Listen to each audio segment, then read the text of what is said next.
যাকে আমরা সাধারণ মাথা ব্যথা ভেবে অবহেলা করি তা আসলে হতে পারে অত্যন্ত কষ্টদায়ক এবং দীর্ঘমেয়াদী এক স্নায়বিক সমস্যা, যার নাম মাইগ্রেন। এই যন্ত্রণার তীব্রতা এতটাই ভয়ঙ্কর যে ভুক্তভোগীরা রসিকতা করে ফেলেন শত্রুরও যেন কখনো মাইগ্রেন না হয়। সাধারণত মাথার যে কোনো এক পাশ থেকে শুরু হওয়া এই তীব্র ও নড়েচড়ে ব্যথা কয়েক ঘন্টা থেকে শুরু করে টানা 2 থেকে 3 দিন পর্যন্ত স্থায়ী হতে পারে।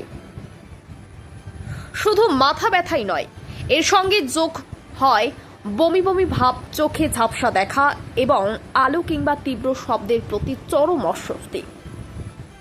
অনেক সময় ব্যথা পুরোদমে শুরু হওয়ার আগে রোগীর চোখের সামনে এক ধরনের অদ্ভুত আলোর ঝলকানি বা রেখা দেখা যায়, যাকে চিকিৎসা বিজ্ঞানের ভাষায় বলা হয় অরা। সাধারণত দৈনন্দিন জীবনের কিছু অনিয়ম এই রোগের মূল অনুঘটন বা ট্রিগার হিসেবে কাজ করে।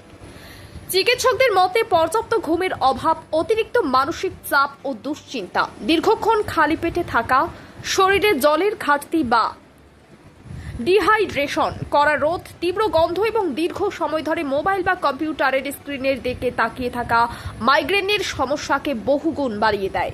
এছাড়া অতিরিক্ত ক্যাফেইন, চকলেট, অ্যালকোহল এবং নারীদের ক্ষেত্রে মাসিক চক্রের সময় হরমোনের তারতম্যের কারণেও এই ব্যথার প্রকোপ দেখা দিতে পারে।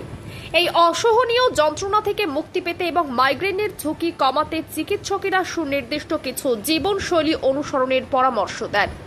প্রতিদিন নির্দিষ্ট সময়ে পর্যাপ্ত ঘুম ও বিশ্রাম নেওয়া, দীর্ঘক্ষণ খালি পেটে না থাকা এবং প্রচুর পরিমাণে জল পান করা অত্যন্ত জরুরি। সেই সঙ্গে নিয়মিত হালকা ব্যায়াম এবং নিজেদের দৈনন্দিন কোন অভ্যাসের কারণে এই ব্যথা বাড়ছে, ট্রিগার, তা চিহ্নিত করে চললে মাইগ্রেনকে অনেকটাই নিয়ন্ত্রণে রাখা যায়।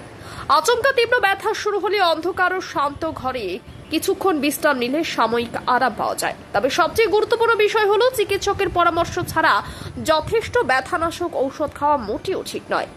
যদি মাসে বারবার এই সমস্যা ফিরে আসে তবে অবশ্যই একজন অভিজ্ঞ স্নায়ুরোগ বিশেষজ্ঞের নিউরোলজিস্ট শরণাপন্ন হওয়া উচিত।